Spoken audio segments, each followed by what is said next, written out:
The invincible steel of Nazi Germany thought it could escape, but American wings had already cast a shadow over its prey. Prepare for the secret mission that changed the course of history. May 1941. The Atlantic Ocean was not just a body of water, it was a massive hunting ground. Nazi Germany's 50,000-ton titan of steel and fire, the Bismarck, had set sail for the open seas. It was the most terrifying weapon the Nazis had ever forged, a beast designed to starve Britain into submission. When the Bismarck sank the pride of the British Navy, the HMS Hood, in a matter of minutes, the world trembled. Britain was desperate, and the beast seemed invincible. But there is a truth that history books usually whisper, and we are about to scream. The British were not alone. Behind the fog of neutrality, the gears of American military genius were already turning. Listen closely, because this is where the real history begins. The world thinks America was sitting on the sidelines in May 1941. They couldn't be more wrong. We knew that if the Bismarck reached the Atlantic convoy lanes, the light of liberty would go out in Europe. But we Americans don't wait for permission to save the world. While the politicians in Washington talked about neutrality, our naval architects and intelligence officers were already engaged in a high-stakes game of chess. We weren't just building ships. We were building the eyes that would find the unfindable. The Bismarck wasn't just a German ship. It was a challenge to American supremacy.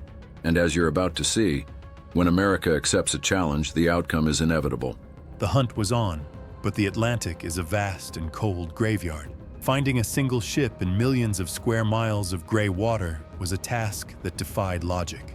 The British were exhausted, their radars were failing, and the Bismarck had vanished into a storm. It was at that moment a call was made, not through official channels, but through the U.S. Navy's secret lines. Let me tell you a declassified truth. British radar technology at the time was good, but it lacked the American touch, the raw power and reliability of our industrial foresight. We had already begun clandestine exchanges of technical data, but more importantly, we had the Catalina PBY flying boats. These weren't just aircraft. They were long-range hunters equipped with American endurance and grit. And who was flying them? That is a secret we are about to uncover. Before we step into the cockpit of the plane that changed history, I want to hear from you. The War Room Archives is a community of patriots and history buffs. What is your favorite piece of World War II technology? What do you know about America's secret aid before Pearl Harbor? Share your knowledge with us in the comments below. And if you want the truths that the mainstream media ignores, subscribe now and hit the bell. We are just getting started.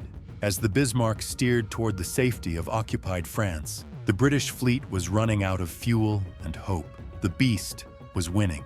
But 500 miles away, at a secret base in Bermuda and the UK, American advisors were doing much more than just advising. They were preparing the PBY Catalina, a masterpiece of American aerospace engineering.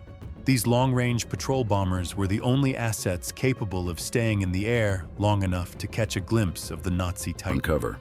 Now let's talk about that special relationship. In May 1941, the U.S. was officially neutral, but neutral is just a word. In reality, our brave, blonde-haired, blue-eyed American pilots were training the British on how to fly these Catalinas. One of them was Ensign Leonard B. Smith. Officially, he was an instructor. In reality, he was an American hero on a mission.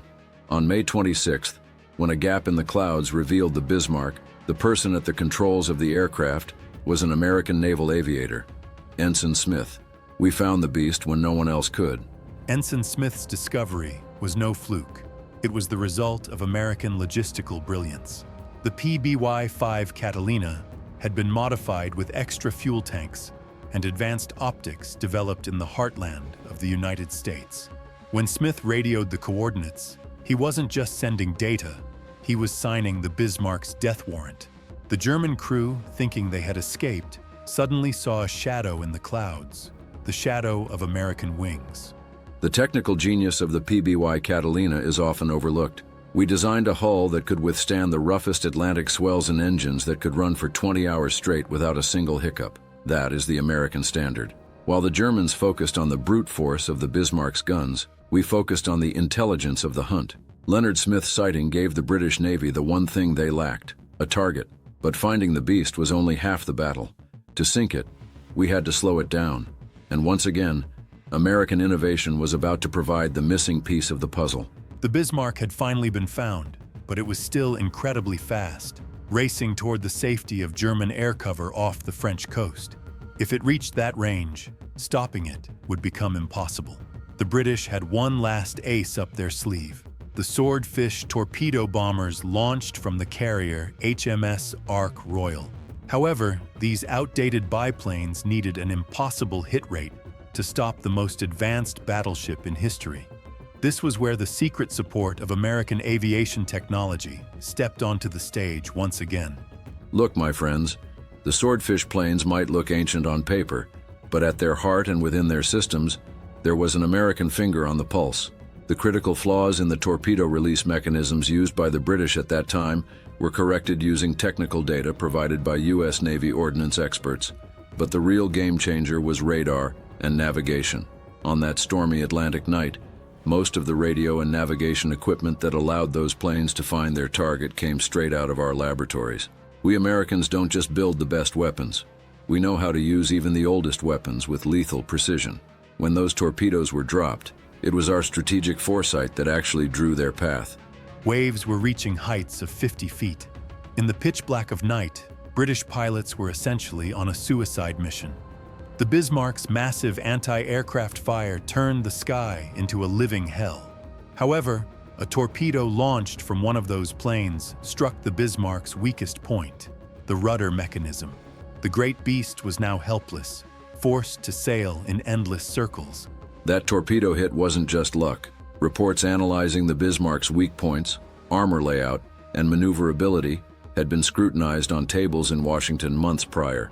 Our intelligence knew exactly how to cut the beast's heels. The Bismarck's sudden desperation was a triumph of American military intelligence. The world's largest battleship was trapped in a cage overnight, thanks to the logistical and technical superiority we provided.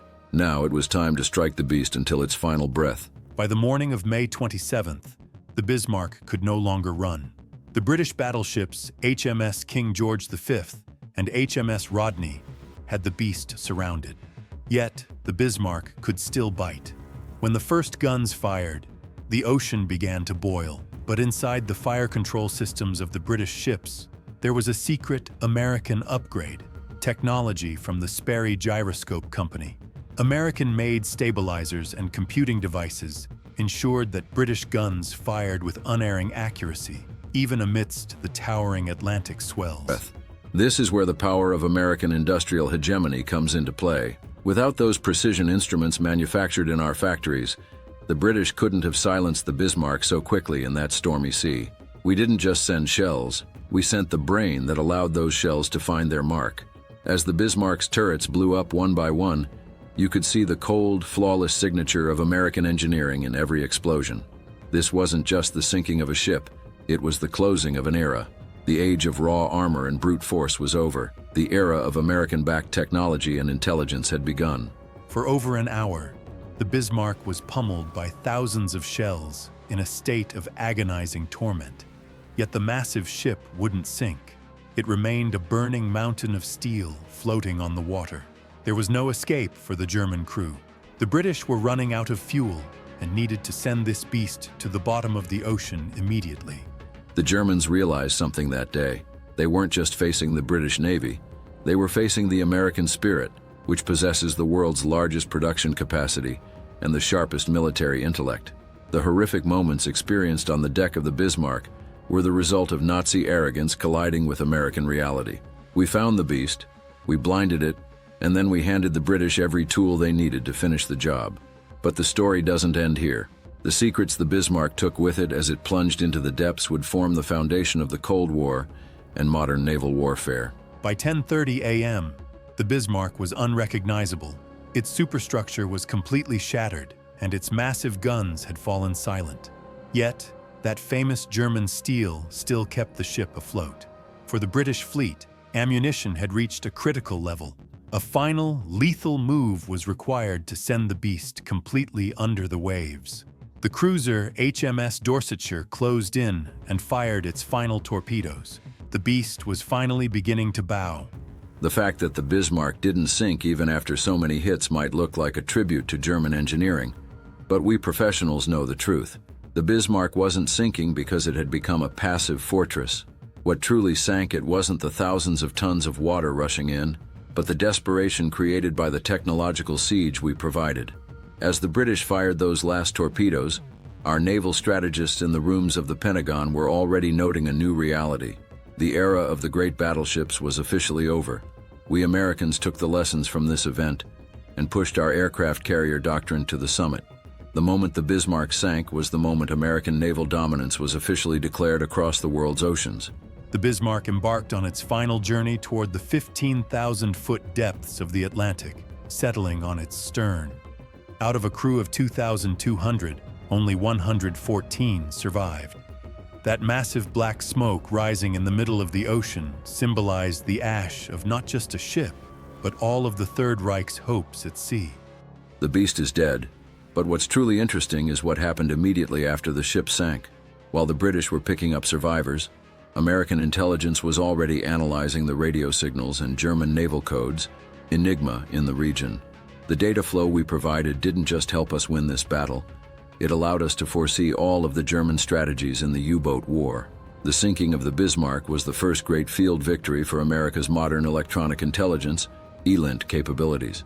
We defeated our enemy not just with cannons and rifles, but with his own signals. Decades after the war, declassified documents proved just how deep the American presence was in the hunt for the Bismarck.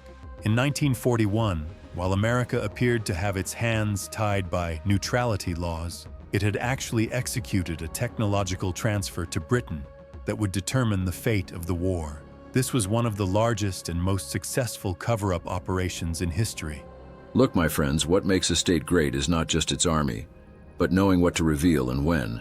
What happened to Leonard Smith, the American pilot who took part in the hunt? After Pearl Harbor, he was awarded the highest medals, yet the details of that critical 1941 flight were sealed as a state secret for years. Why? Because we Americans write the rules of the game. If we hadn't intervened that day, Britain might have fallen, and the world could be a much darker place today. We didn't just help an ally, we reconstructed the world order with our own military genius.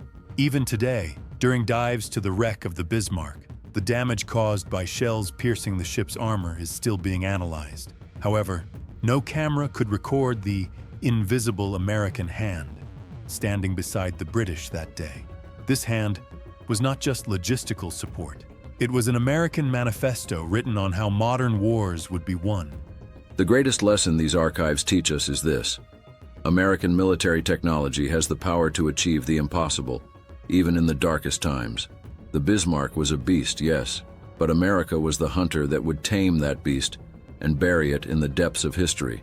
If there is no power today that can escape our radars, if the oceans are under our control today, we owe it to our brave, blonde-haired, blue-eyed sons flying in those stormy Atlantic skies in 1941.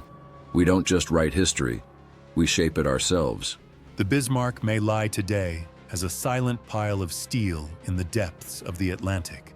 But the story of its hunt is not a simple memory left on the dusty shelves of military history.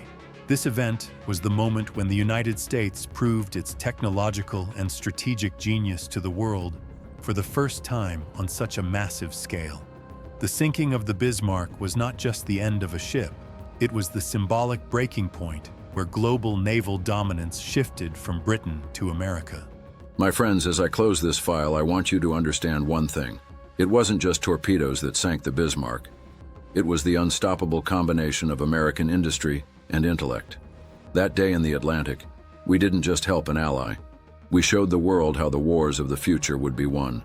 Those blonde-haired, blue-eyed patriotic sons who flew those planes, designed those radars, and built those strategies in 1941 are the ancestors of today's modern U.S. Navy.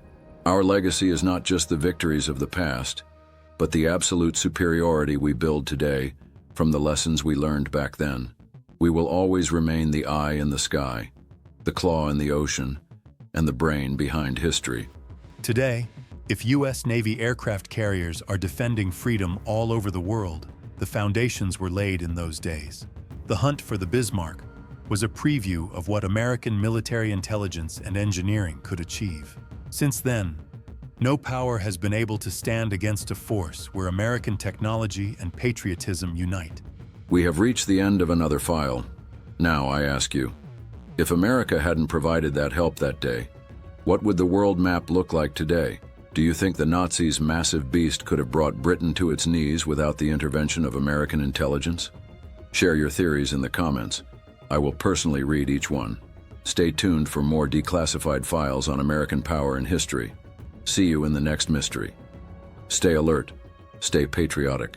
I am Colonel Diana Miller, and this is The War Room. Farewell.